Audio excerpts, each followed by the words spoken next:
프랑스 현지 110만 구독자의 대형 축구 유튜버는 이강인의 맹활약에 극찬을 쏟아냈습니다. 그는 이강인의 투입은 마스터클래스였어. 우리가 원래 알던 이강인의 실력을 한동안 보지 못했는데 오늘은 마스터클래스 그 자체였어. 바르콜라 대신 돌아온 이강인은 미쳤어. 음바페한테 한 어시스트도 미쳤어. 음바페 두 번째 골로 이어진 이강인의 원터치 패스는 장난 아니었어. 이강인의 교체는 만점이야. 들어오자마자 어시스트 하나 하고 압박도 열심히 해줬고 상대 선수 제치고 패스도 잘 뿌려줬고 탈압박도 잘했어. 우리가 이강인한테 원하게 바로 이런 거야. 라며 극찬했습니다. 또한 마지막에 PSG의 압박이 다소 느슨해지게 했지만 전반적으로 훌륭한 경기였어. 모든 것이 완벽하진 않았지만 루이스 엔리케 감독의 팀은 예상대로 서서히 제 모습을 찾아가고 있는 것 같아. 특히 음바페의 두 번째 골을 넣은 이강인의 패스는 주옥 같았어. 두 번째 골로 이어진 패스가 만약 메시 있다면 해설자들이 1시간 동안 그거에 대해서 대화를 나눴을 거야. 이강인 선수였기 때문에 그만큼 해설자들이 많이 이야기하지 않은 것 같아. 과소평가되었어. 정말 환상적인 패스였다고. 이강인은 10분 만에 쿠보에게 자신이 최고의 아시아인임을 보여줬어. 이강인이 돌아왔어. 지단의 전성기 때도 이런 플레이는 못했어. 와, 이 선수 정말 잘하는구나. 디마리아도 이런 패스는 못했어. 정말 최고였어. 올 시즌 이강인 등을 영입하며 선수단을 개편한 파리 생제르맹이 일부 선수를 한 시즌 만에 방출할 계획인 것으로 전해졌습니다. 프랑스 매체 풋메르카토는 PSG는 올 시즌 영입한 선수를 이미 쫓아내고 싶어한다. 올 시즌 PSG가 영입한 바르콜라와 에르난데스는 성공적으로 팀에 적응했지만 일부 선수들의 상황은 복잡하다. PSG 경영진은 올 시즌 영입한 선수 중 한 명에 대해 어려운 결정을 내려야 했다고 전했습니다. 이 매체는 루이스 엔리케 감독은 선수단 전체에게 출전 기회를 주고 싶어한다. 특히 이강인, 베랄도, 바르콜라, 덴벨레, 에르난데스는 많은 출전 기회를 얻었다면서도 반면 무아니, 우가르텟 하무스, 슈크리니아르 같은 일부 선수들은 어려움을 겪었다고 언급했습니다. 특히 슈크리니아르에 대해선 PSG가 이미 강력한 결정을 내렸다. PSG 기술진은 올 시즌 슈크리니아르의 활약에 만족하지 않는다. 허리 부상을 안고 PSG에 합류한 슈크리니아르는 기대만큼의 활약을 펼치지 못했다. PSG는 슈크리니아르의 포지션에서 활약할 새로운 선수를 찾고 있다고 덧붙였습니다. PSG는 올 시즌을 앞두고 메시와 네이마르가 팀을 떠난 가운데 이강인을 포함해 10명이 넘는 선수들을 영입해 선수단을 개편했습니다.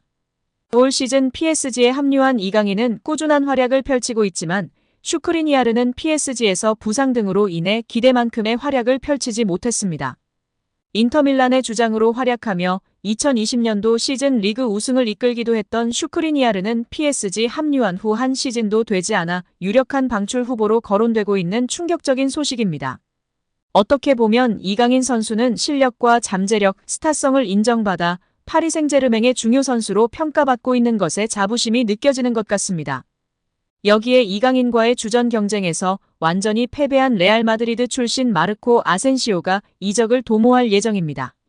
프랑스의 스포르트 프랑스는 파리 생제르맹은 다가오는 여름 아센시오의 이적을 고려할 수 있을 정도로 그의 역할에 실망했다라고 보도했습니다. 스포르트 프랑스는 2026년에 계약이 종료되는 아센시오의 이적료는 2,500만 유로로 예상된다.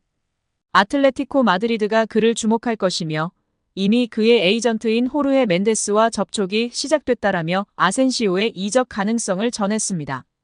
아센시오는 올 시즌을 앞두고 이강인, 우스만 덴벨레, 랑달콜로 무아니 등과 함께 PSG에 합류한 신입생입니다. 영입 당시 기대감은 적지 않았습니다. 이미 레알 마드리드에서 확실한 킥 능력을 바탕으로 공격 라인 전 지역을 소화하는 기량을 입증했습니다. 다만 레알에서의 경쟁에서 뒤처졌고 부상 등의 문제로 결장하는 기간도 발목을 잡으며 PSG로 이적했습니다. 이강인과의 경쟁도 예상됐는데요.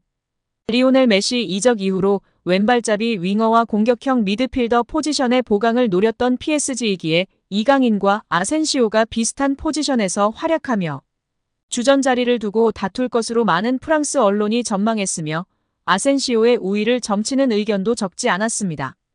하지만 시즌이 시작되고 아센시오는 부상과 선발 제외 등으로 어려운 시간을 보냈지만 이강인은 아시안게임, 아시안컵 등 한국 대표팀 일정으로 빠지는 기간을 제외하고는 꾸준히 선발로 이름을 올리며 루이스 엔리케 감독의 애제자로 성장했습니다. 올 시즌 리그에서도 아센시오가 14경기 791분 출전에 그친 반면 이강인은 17경기 1132분으로 더 많은 출전 시간을 소화했습니다. 출전 시간 대비 경기 평점도 아센시오보다 이강인 더 높은 상황입니다. 결국 PSG에서 제대로 역할을 부여받지 못하고 최근 경기들에서도 교체로 출전한 비중이 높은 아센시오는 PSG 이적 이후 한 시즌 만에 다시 팀의 방출 대상으로 고려되고 있는 것으로 보입니다. 일부 스페인 언론에서는 아센시오는 레알 마드리드를 떠난 결정을 후회하기 시작했으며 복귀를 원한다. 그는 레알을 떠난 것을 실수라고 믿고 있다라며 레알 복귀까지 고민하고 있다고 밝혔습니다. 이강인과의 경쟁에서 밀린 아센시오가 한 시즌 만에 이적을 준비하고 있습니다. 다만 올 시즌 활약을 고려하면 레알 복귀나 B클럽 이적들은 쉽지 않을 전망입니다. 스페인이자 레알 출신 스타 선수 아센시오를 확실히 밀어냈다는 반증의 기사인데요. 우리 이강인 선수 정말 대단하고 자랑스럽습니다. 이제 챔스 4강 등 굵직한 경기에서 더욱 맹활약하길 기대하고 응원하겠습니다. 여기에 프랑스 현지 110만 대형 축구 유튜버가 이강인 선수에 대해 소신 발언을 하며 화제입니다. 그는 경기 후 이강인 선수를 향해 이렇게 평가했는데요. 이강인 선수는 오른쪽에서 뛰기보다는 중앙에서 뛰는 것이 더 좋아 보여. 이강인은 덴벨레처럼 저돌적이고 빠르지 않아. 경기 템포를 조절하고 운영하는 것이 강점인 선수야. 드리블로 상대를 제치기도 하고 멈춰 서기도 하고 패스를 주고 받으면서 공간을 창출하는 그런 선수 말이야. 이런 것들로 경기 흐름을 가져오는 선수야. 덴벨레처럼 속도로 상대를 제치는 것이 아닌 기술로 제치는 선수야.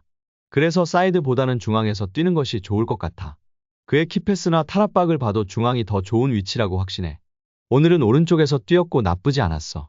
물론 업다운이 있었지만 이강인이 안 보일 때에는 하키미가 높은 위치까지 올라가서 그 뒷공간을 이강인이 커버해야만 했어. 하키미와도 호흡이 좋았고 상대 선수를 힘들게 할 수 있는 능력을 갖춘 선수라는 것을 분명히 알 수 있었어.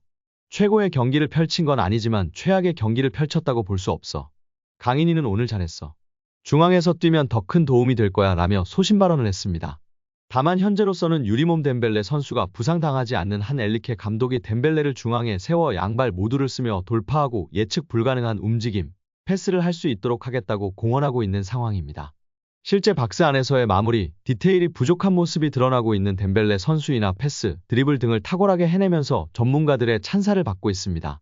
엔리케 감독이 덴벨레를 중앙으로 이동시킨 건 생각지도 못했는데 옳은 판단이라며 칭찬하고 있는 상황이기 때문에 아무래도 이강인 선수가 중앙에서 플레이메이킹을 하기에는 쉽지 않은 상황입니다.